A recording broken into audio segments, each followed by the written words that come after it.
Billionaire panics without a lawyer, until the janitor stands up and says, "Leave it to me."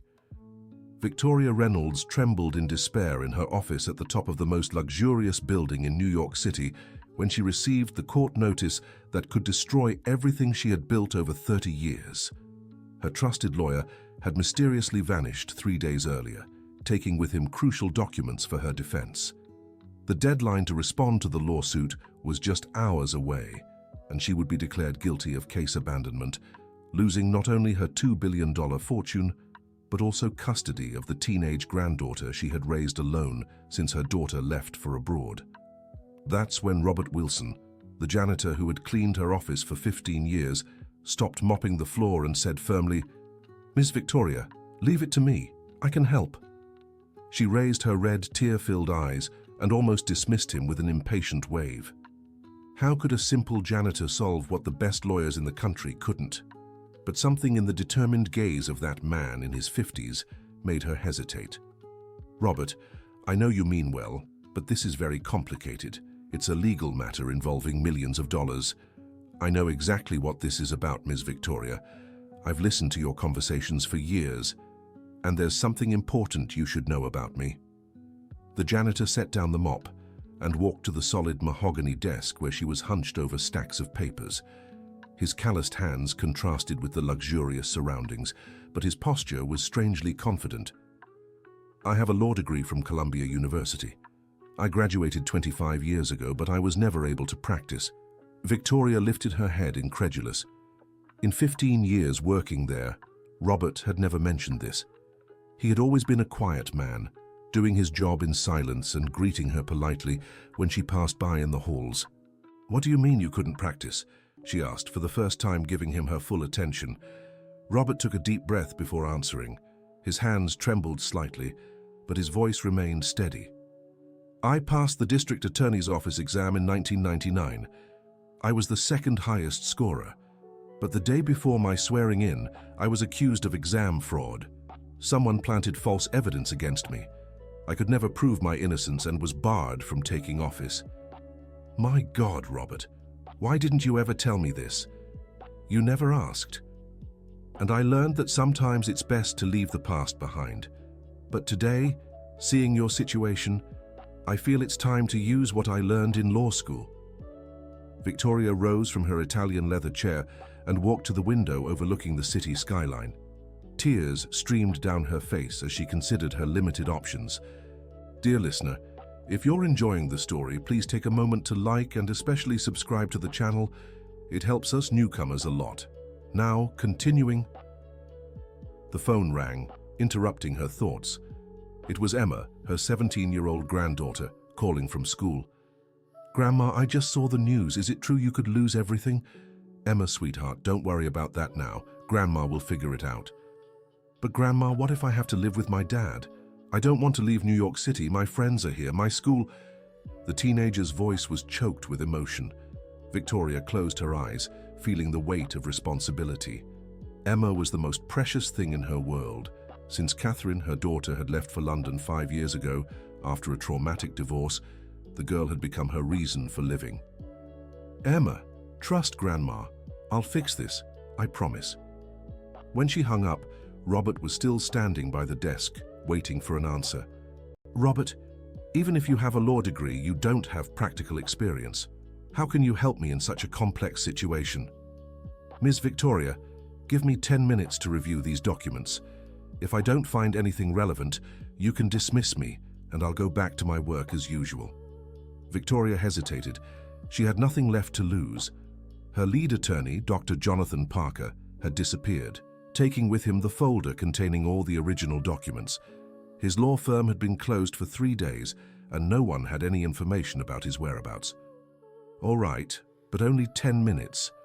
Robert pulled up a chair and began examining the papers with surprising speed. His eyes scanned each line with the precision of someone who truly understood the matter. Victoria watched, fascinated, as the man she had seen for years as just the janitor transformed before her eyes. "Ms. Victoria, there's something very strange about this case. The dates don't add up." "What do you mean?" "Look here. The lawsuit claims you signed these stock transfer documents on March 15, 2019. but I remember perfectly well that you weren't in the United States that day." Victoria stepped closer to the desk, intrigued. How could Robert know where she had been on a specific date 4 years ago? "I remember because it was the day my mother passed away. You had traveled to Boston for an important meeting and gave me time off to attend the funeral. When I came back the next day, you still hadn't returned from your trip." A chill ran through Victoria's stomach. Robert was right. She had stayed in Boston for an entire week that time, attending an international business conference. She even still had the flight tickets and hotel records saved. "Robert, you're right. I was indeed in Boston. But how do these signatures appear on the documents?" "Someone forged your signature, Ms. Victoria, and that changes everything. If we can prove you were out of the country when these supposed transactions took place, the entire case falls apart." For the first time in 3 days, Victoria felt a spark of hope. But reality quickly hit her again. "But Robert, where are the documents that prove my trip? Dr. Parker took everything when he disappeared." "You don't have copies?" "Some things are in my apartment, but I'm not sure if I still have the travel receipts from 2019. Robert stood up and walked to the filing cabinet behind the desk. With the familiarity of someone who knew every corner of that office, he opened a specific drawer. "You always kept a copy of important trips here in this file, especially international ones, for tax purposes." Victoria watched as he searched the file with precision. Within minutes, Robert found a folder with travel documents from 2019.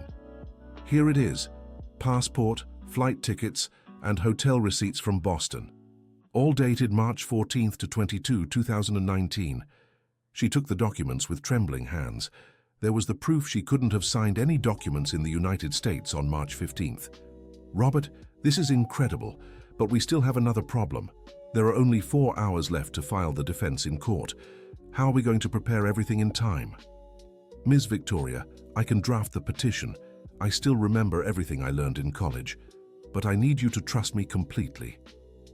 Victoria looked at the man who had been part of her daily routine for years without her truly knowing him. Her gut told her to trust him, but her rational mind resisted. "What if it goes wrong, Robert? If I miss this deadline, I lose everything. My company, my assets, custody of Emma. You'll lose everything if you do nothing. At least this way, you have a chance." The logic was undeniable. Victoria nodded. "All right. Let's try." Robert walked to her computer and began typing with impressive speed. Her hands danced across the keyboard as if she were doing something she'd always done. Victoria sat in the armchair beside her, watching the words appear on the screen. The motion Robert was drafting was technically flawless. Every paragraph was grounded in specific articles of the Civil Procedure Code. The argument was solid and convincing. Victoria realized she was looking at someone who truly mastered the law. "Robert, where did you learn to write like this?" "I've always been a good student, Ms. Victoria, and during these years working here, I kept studying in my spare time. I never stopped keeping up with changes in legislation."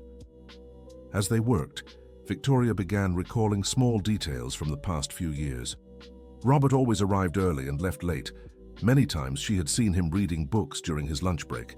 She had never paid attention to what he was reading, assuming they were novels or magazines.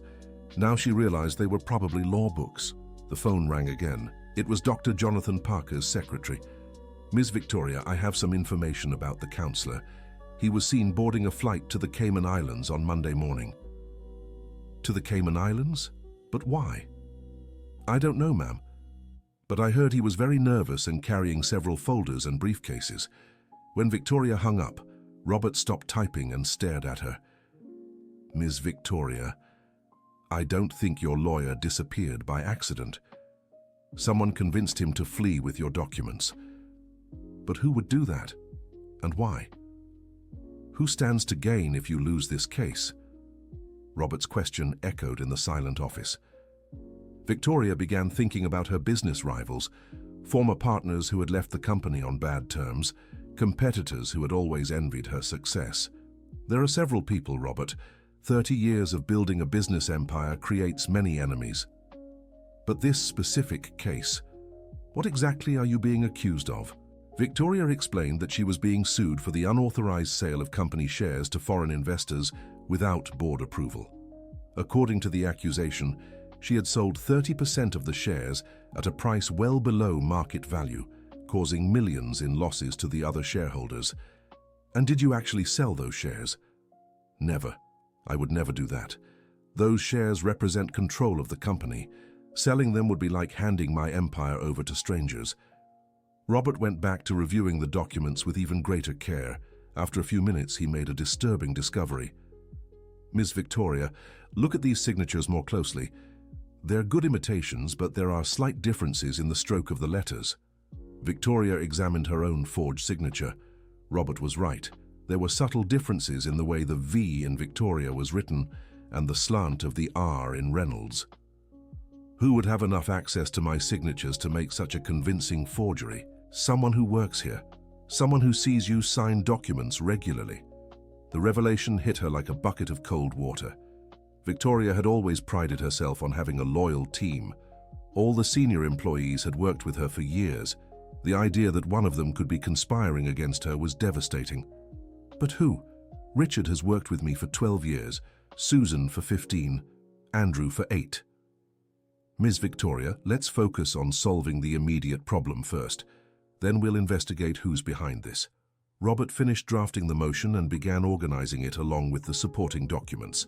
There were only 2.5 hours left before the deadline. Done.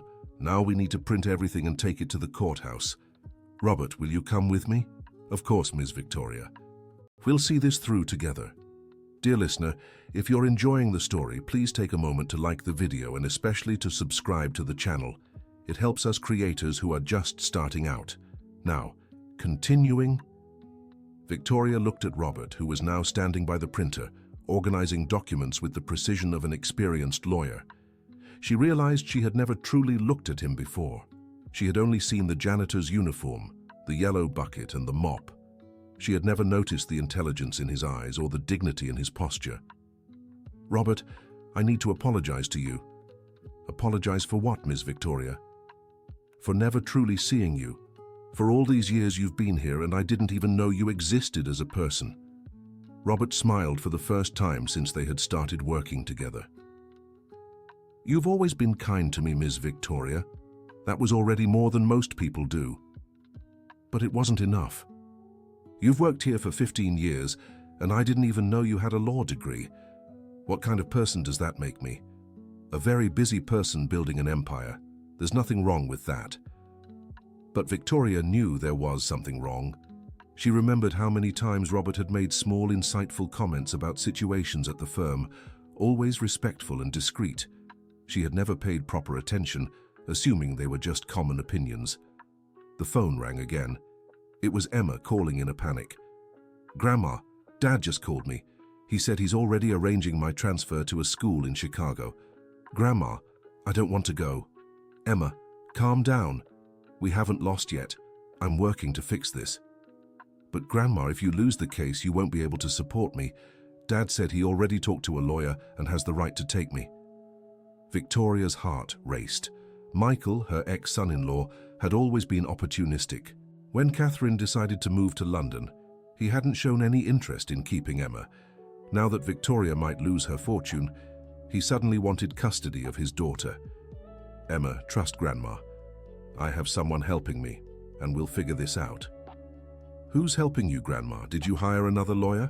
Victoria glanced at Robert, who was listening while organizing the documents. It's a very capable person advising me. When she hung up, Robert gave her a knowing look. Your ex-son-in-law is taking advantage of the situation. Michael has always been self-serving. When my daughter wanted to leave him, I fully supported her. He was possessive and controlling. Now he wants custody of Emma not because he cares about her, but because he knows it would hurt me deeply. And your daughter? Where is she in all this? Victoria sighed deeply. Her relationship with Catherine was complicated.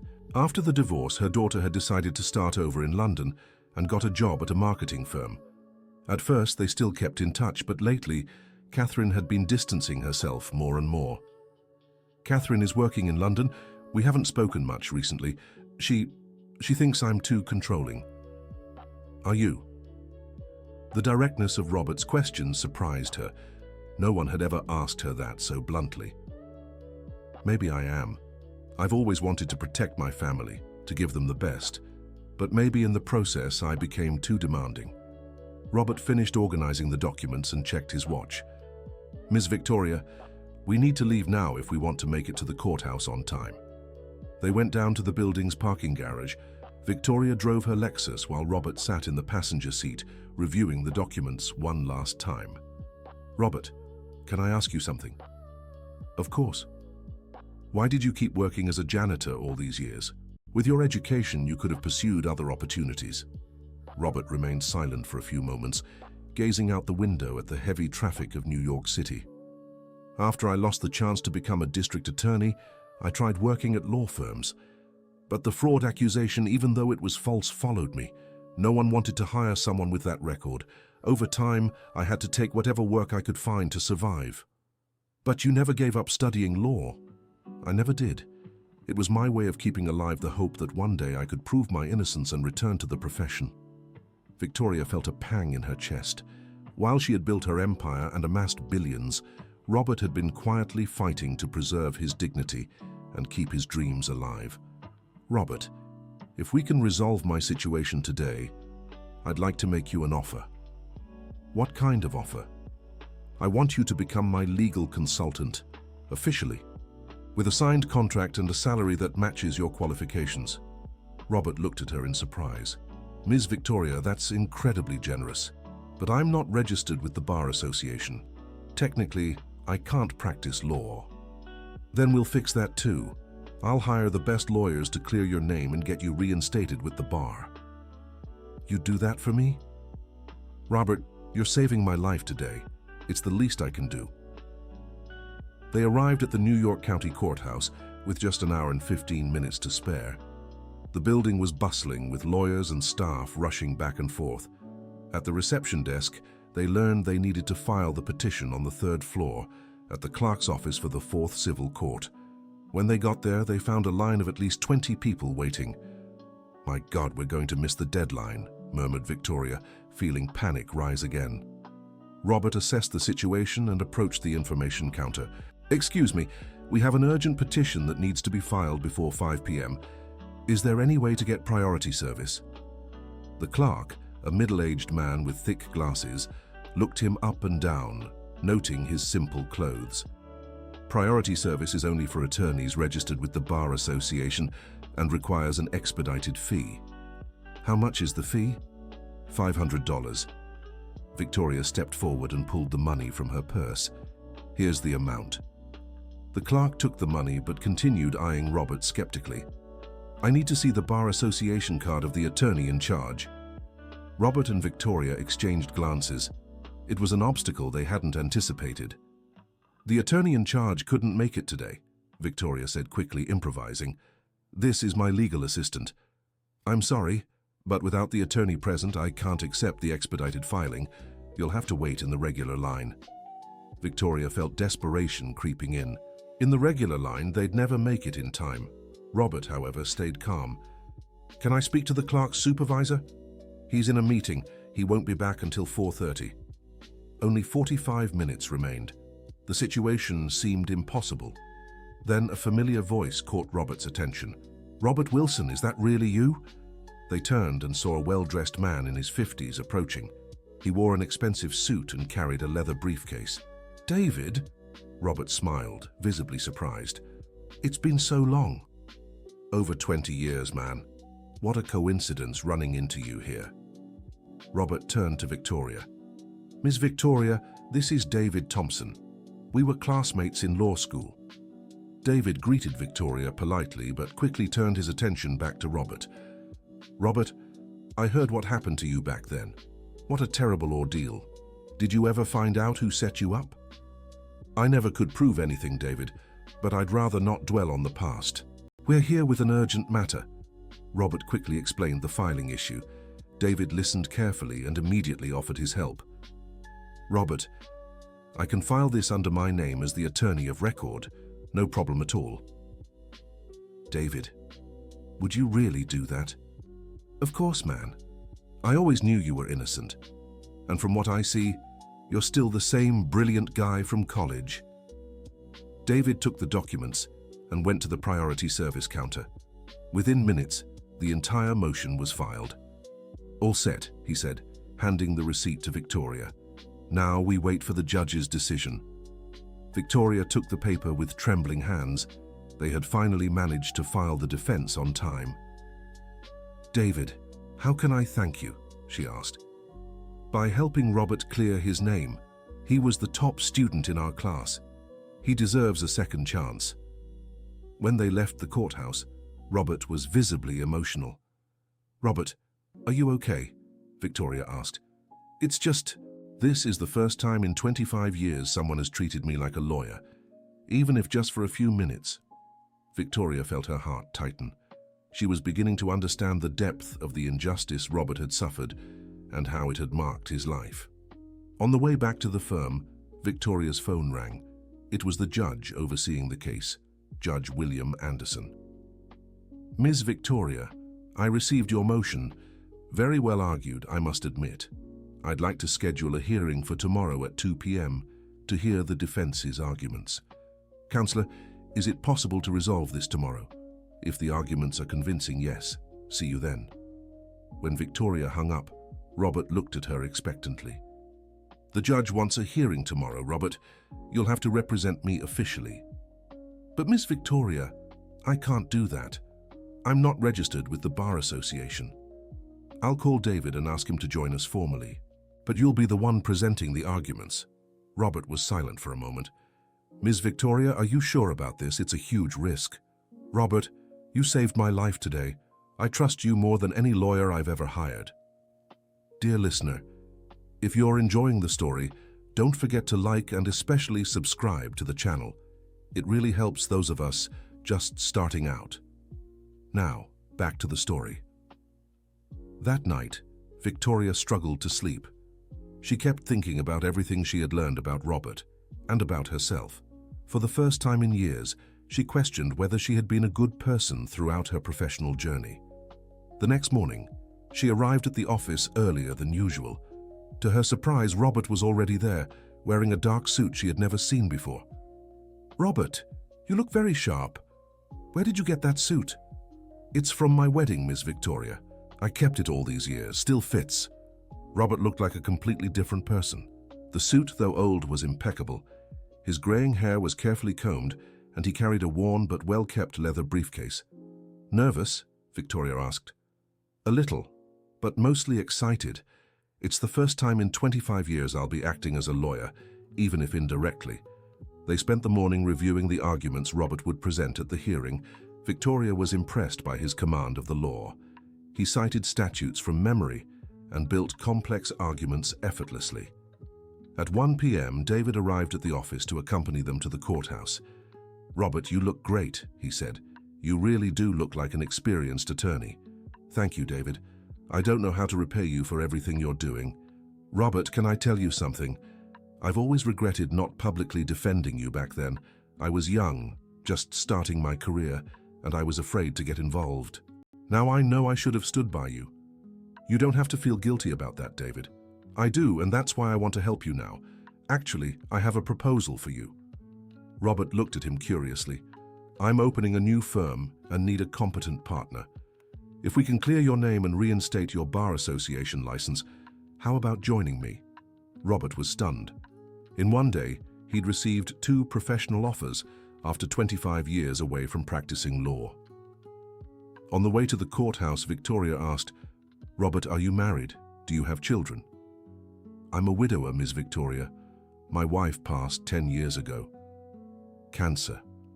We had a son, but he moved to Los Angeles after college. We barely speak. I'm so sorry, that must have been very hard. It was, especially because I lost my job at the time to care for her during treatment. When she was gone, I found myself alone with no prospects. That's when I got the janitor position at your company. Victoria now understood why Robert had been so dedicated to his work all these years. It was his way of maintaining dignity and sanity. And your son? Why did you grow apart? Brandon was ashamed of me. As a teenager, he was bullied at school because classmates knew his father had been accused of fraud. I don't think he ever forgave me for that. But the accusation was false.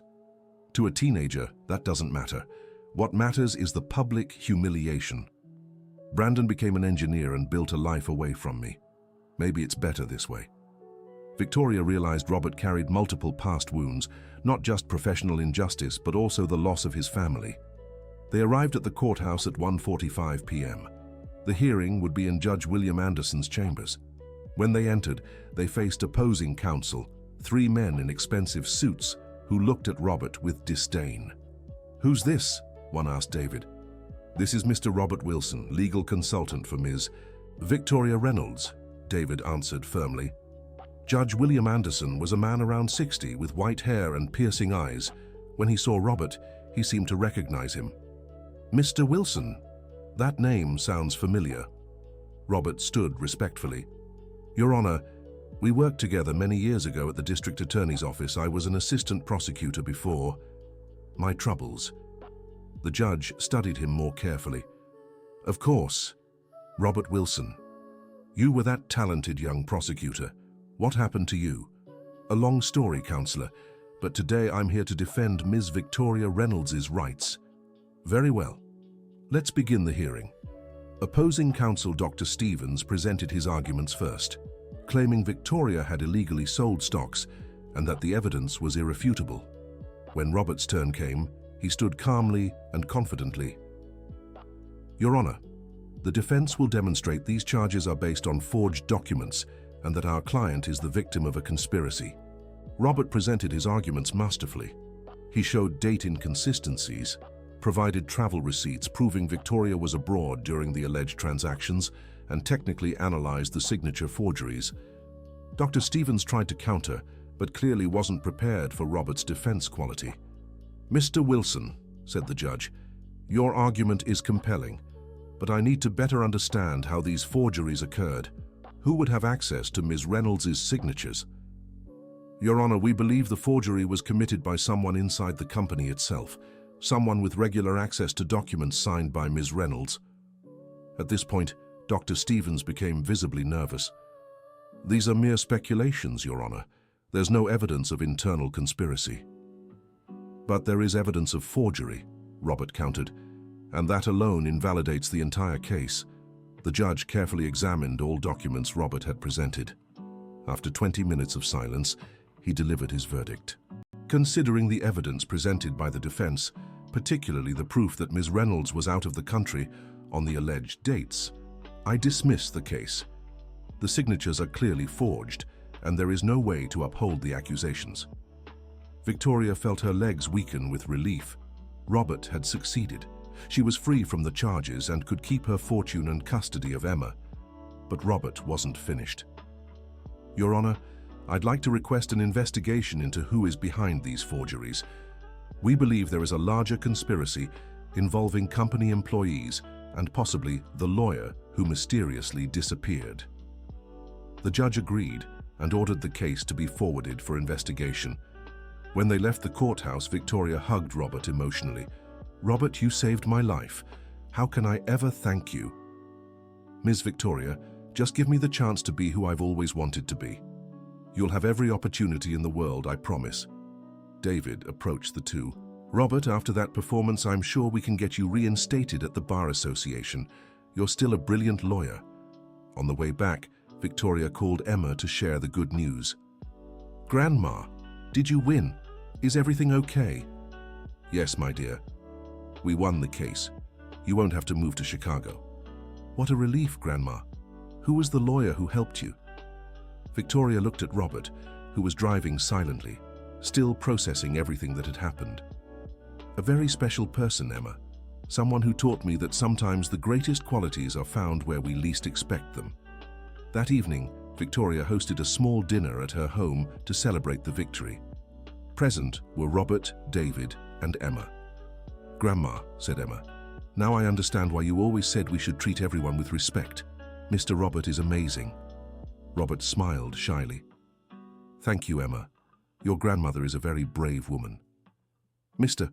Robert," the teenager asked, "why did you work as a janitor if you're a lawyer?" Robert told his story to Emma, who listened intently.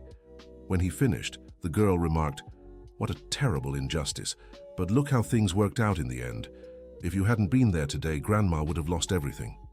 "Emma is right," said Victoria. "Sometimes fate puts the right people in the right place at the right time." David raised his wineglass. "A toast to Robert, who taught us that justice may take time, but it always arrives." The following week, the forgery investigations progressed quickly. Authorities discovered that Dr. Jonathan, the missing lawyer, had been bribed to sabotage Victoria's defense. Behind it all was Andrew Miller, the company's financial director. Andrew confessed that he had been hired by Michael, Victoria's ex-son-in-law, to ruin the businesswoman and gain custody of Emma. The plan was to make Victoria lose her entire fortune so Michael could argue she was unfit to raise her granddaughter. "I can't believe it," Victoria said when she learned the truth. "Andrew has worked with me for 8 years. How could he betray me like this?" "Ms. Victoria," said Robert, "unfortunately money drives some people to do terrible things, but what matters is we uncovered the truth in time."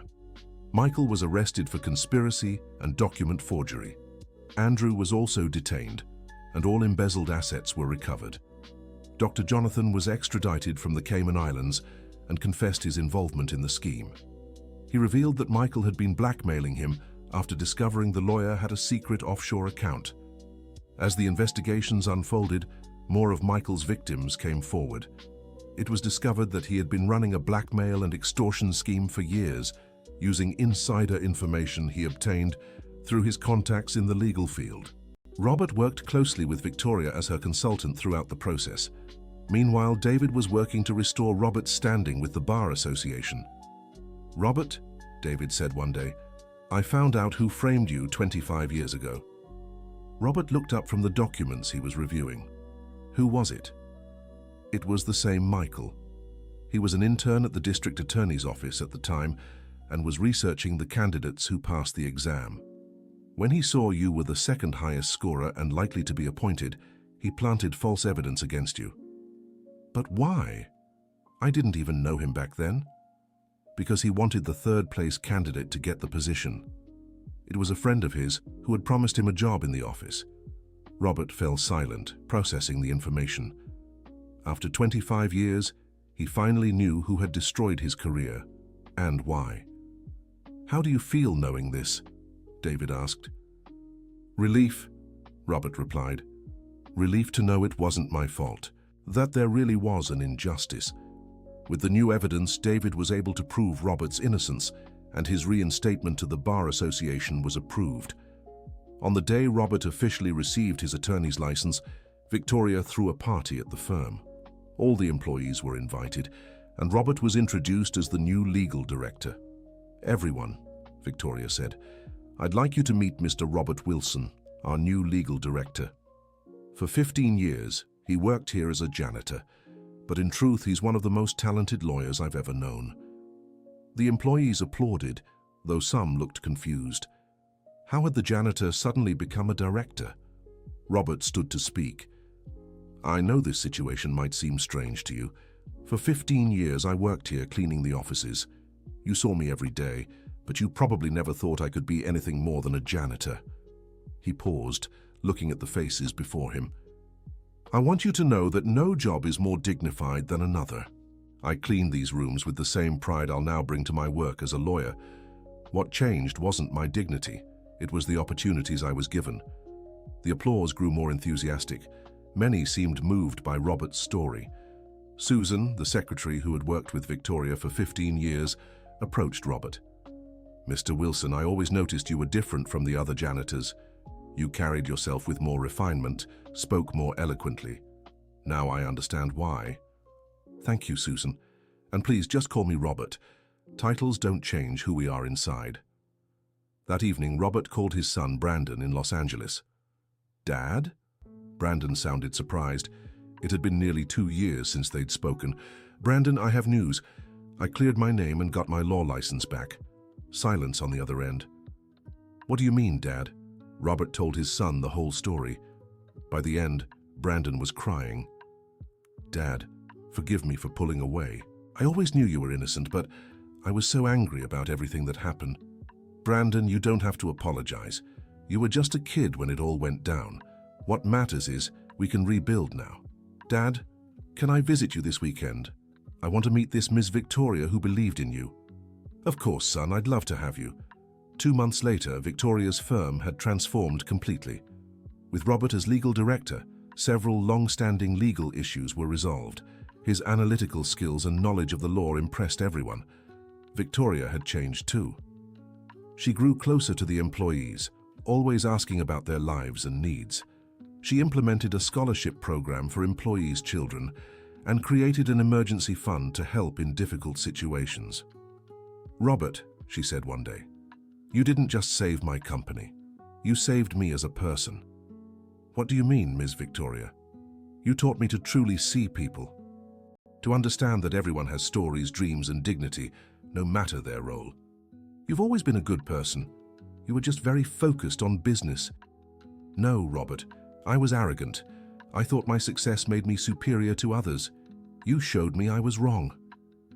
During this time, Robert was also rebuilding his personal life. Brandon had moved back to New York City, and the two met regularly. The young engineer had gotten a job at a construction company and was impressed by his father's transformation. Dad, you seem like a completely new person, Brandon said during lunch. I'm not new, son. I'm the person I've always been, but I finally got the chance to show who I really am. And how do you feel working with Ms. Victoria? She's become a great friend. She's an extraordinary woman who just needed someone to remind her of fundamental human values. Emma had also grown very close to Robert. The teenager saw him as a father figure since her own father was in prison. Mr. Wilson, she said one day, can I tell you something? Of course, Emma. After hearing your story, I decided I want to study law too. I want to help people who've suffered injustice like you did. Robert was moved. Emma, you'll be an excellent lawyer. You have a generous heart and a brilliant mind. Will you help me study? Can I intern at the company when I'm in college? I'd be happy to guide you, and I'm sure your grandma will be proud. Victoria, who had been listening from the office door, walked in smiling. I'm already proud. Having two people like Robert and Emma in my life is the greatest gift I could receive. 6 months later, Victoria received an unexpected call. It was Catherine, her daughter, calling from London. Mom, Emma told me everything that happened. I want to apologize. Apologize for what, Catherine? For distancing myself from you, for judging you so harshly. Now I understand you always tried to do what was best for our family. Catherine, you don't need to apologize. I really was too controlling. Robert helped me see that. Mom, can I come back to the US? I want to rebuild our relationship and help Emma grow up. Tears of happiness streamed down Victoria's face. Of course, my dear, this will always be your home. Catherine returned to New York City the following month. The reunion between mother and daughter was emotional. Emma was overjoyed to have her mother back. Grandma, Emma said, now our family is whole again. Almost whole, Victoria corrected. We're still missing Robert. Robert, who was present at the family gathering, protested, Miss Victoria, I'm not family, I'm just an employee. Robert Wilson, Victoria said firmly, you're much more than an employee. You're like a brother to me. You saved my life in every way possible. Catherine approached Robert. Mr. Wilson, Emma told me your whole story. Thank you for taking care of my mother and my daughter when I wasn't here. It was my pleasure, Catherine. Your mother is an extraordinary woman. And so are you, Catherine said, turning to her mother. It took me a while to see it, but you've always been my inspiration. I want to learn to be a businesswoman like you, but with the human wisdom you've gained from Robert. A year later, Reynolds Group had become one of the most respected firms in the country, not just for its financial results, but for how it treated its employees and clients. Robert had become a minority partner in the firm and developed a social initiative offering free legal consultations to low-income individuals. David had joined the team as a senior attorney. Robert, David said one day, do you remember when we talked about opening a practice together? I do. Why do you ask? I think we ended up creating something much better here, a company that combines profit with social responsibility. That's true. When we helped that family in Williamsburg keep their home, I felt fulfilled like never before. Robert's social work had gained media attention. Many people who had suffered injustices sought his help. He always made sure to assist everyone, regardless of their ability to pay. Victoria watched Robert's efforts with pride. "You've become the lawyer you always dreamed of being," she said. "Even better, I've become the man I always wanted to be." The firm continued to grow, but now with a different philosophy. Every employee was valued and had opportunities for advancement. Victoria had implemented a program where staff from any department could suggest improvements and innovations. Mrs. Rose, who worked in cleaning, proposed a change to the waste collection system that saved the company thousands of dollars a month. Victoria promoted her to sustainability supervisor. "Ms. Victoria, Mrs. Rose said, "I never imagined my ideas could be valued like this." Rose, every idea is valuable when it comes from people who truly understand the work they do. Robert's example had transformed the company culture. Employees from all areas felt motivated to give their best, knowing their efforts would be recognized. Brandon, Robert's son, had become the firm's chief engineer, developing sustainable construction projects. Emma was in her second year of law school and interning in the legal department. "Dad," Brandon said, "sometimes I wonder how different our lives would be if you hadn't suffered that injustice." "Brandon, everything we've been through brought us here. If I hadn't faced those hardships, I might never have learned the value of humility and perseverance. And we might never have met Miss Victoria and this whole family we've gained." "Exactly. Life's difficulties are sometimes just paths leading us where we need to be." 2 years after this story began, Victoria decided to organize a grand celebration to honor the firm's success and, above all, the transformations everyone had experienced. The event was held in the company's building ballroom. All employees, their families, clients, and partners were in attendance. Victoria took the stage to give a speech. "Friends, I want to share a thought with you. 2 years ago, I was a financially successful businesswoman, but a failure as a human being. I was blind to the wonderful people working beside me." She looked at Robert, seated in the front row with Brandon and Emma. "It took a near crisis for me to see the obvious. Our greatest wealth isn't in balance sheets, but in the people around us." The guests applauded. "Robert Wilson taught me that dignity isn't about position or salary. It's about character. He carried his dignity for 15 years while mopping floors, and that same dignity made him the finest lawyer I've ever known." Robert stood and waved shyly to the crowd. "But Robert didn't just change my company.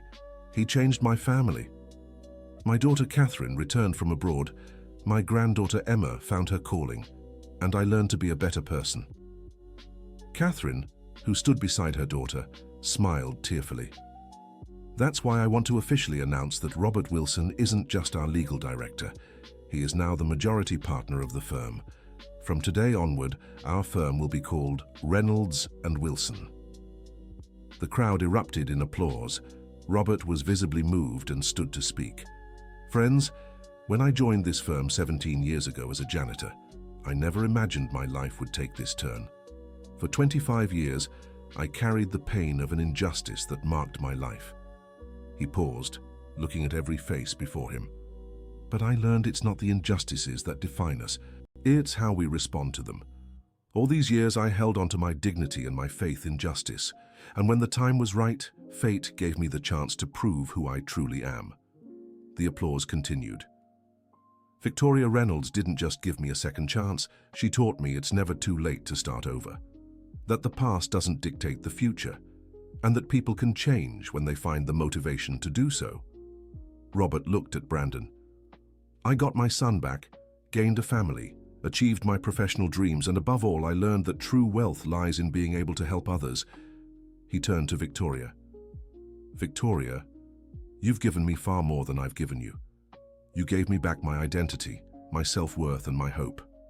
I'll always be grateful for that." Victoria stepped forward, and the two embraced emotionally as everyone applauded. Emma stood and asked to speak.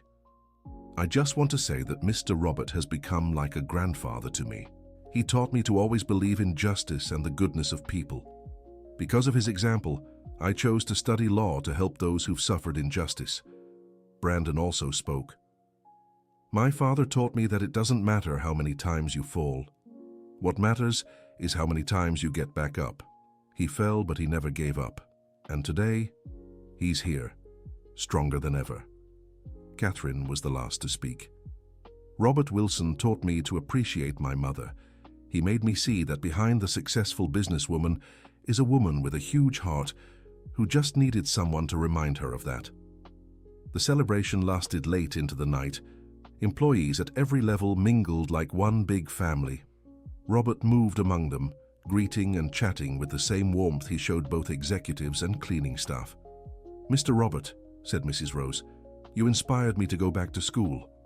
At 55, I started taking night classes. I want a better education." "Rose, it's never too late to learn, and you're already one of the smartest people I know." "Thank you, Mr. Robert. People like you make us believe change is possible." By the end of the night, only the family remained in the hall. Victoria, Catherine, Emma, Robert, and Brandon sat around a table talking about plans for the future. "Robert," said Victoria, "what are your dreams for the coming years?" "I want to expand our social work. I'm thinking of starting a foundation to help people who've suffered legal injustices, and I want Emma to be my successor in this work." "Really, Mr. Robert?" Emma asked excitedly. "Of course, you have the heart and mind to help people. You'll be an exceptional lawyer." "And you, Mom?" Catherine asked. "What are your plans?" "I want to travel more, see the world, but most of all, I want to cherish my family. I lost too many years focused only on business. Now I want balance." "How about we start by planning a family trip?" Brandon suggested. "Great idea," said Robert. "It's been years since I've traveled anywhere." "So it's decided," said Catherine. "We're planning a family trip for the holidays." Emma clapped her hands excitedly. "It's going to be amazing, our whole family traveling together." 6 months later, they were on a beach along the Florida coast, enjoying a week of relaxation. Robert was lying on a lounge chair, reading a book, while watching Emma and Brandon play volleyball in the sand. Victoria walked over and sat beside him. "What are you thinking about, Robert?" "I'm thinking about how mysterious life is. 3 years ago, I was a lonely, wronged janitor. Now I'm here on the beach, surrounded by the family I've gained, living a life I never thought possible. And I was a wealthy businesswoman, but empty inside. Now I feel whole." "Victoria, can I ask you something?" "Of course." "Do you regret anything?" Victoria took a moment before answering. "I regret taking so long to see the people around me, but I don't regret the path we took, because it brought us here. That's exactly how I feel. All those years of pain and injustice were worth it to reach this moment." Catherine approached the lounge chairs. "What are you two talking about with such serious faces?" "We were philosophizing about life's paths," said Victoria. "And did you reach any conclusions?" Robert smiled. "We concluded that sometimes fate leads us through the hardest roads to teach us the most important lessons." "And what was the most important lesson?" Catherine asked. Victoria and Robert looked at each other and answered almost at the same time. "That people are always more important than things." Emma came running over, breathless from the volleyball game. "What are you talking about?" "We're talking about how lucky we are to have found each other," said Robert. "Mr. Robert, can I tell you a secret?" "Of course, Emma. When I was little, I always asked God to give me a grandpa. I never knew my real grandfathers. I think God heard my prayer and sent me you." Robert was moved and hugged the teenager. "Emma, you were also a gift from God in my life. You brought back the joy of being a father." Brandon walked up to the group. "Dad, thank you for teaching me never to give up. Your example of perseverance changed my life." "Brandon, you've always been my pride. Even when we were apart, I always knew you were a man of character." That evening, they dined at a beachfront restaurant. The conversation flowed naturally, filled with laughter and stories. Anyone watching would see a close-knit, happy family. "Robert," said Victoria, "there's something I've always wanted to ask you, but never had the courage." "Go ahead. Did you ever hate me during all those years you worked as a janitor at the company?" Robert laughed. "Never, Victoria. In fact, I always admired you. I saw how hard you worked, how dedicated you were. I just thought you were lost in all that success. And I was completely lost. But you found your way back, and you took me along on that journey." Catherine raised her wine glass.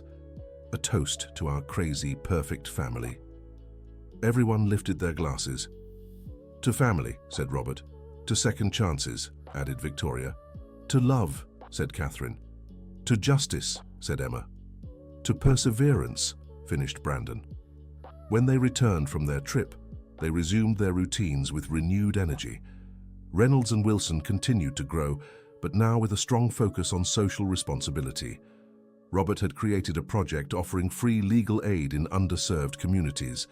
Emma participated as an intern and already showed exceptional talent for working with people. Mr. Robert, Emma said one day, I helped a woman today who was being wrongfully evicted from her home. We managed to solve the problem, but I kept thinking about how many people go through this without anyone to turn to. That's why we do this work, Emma.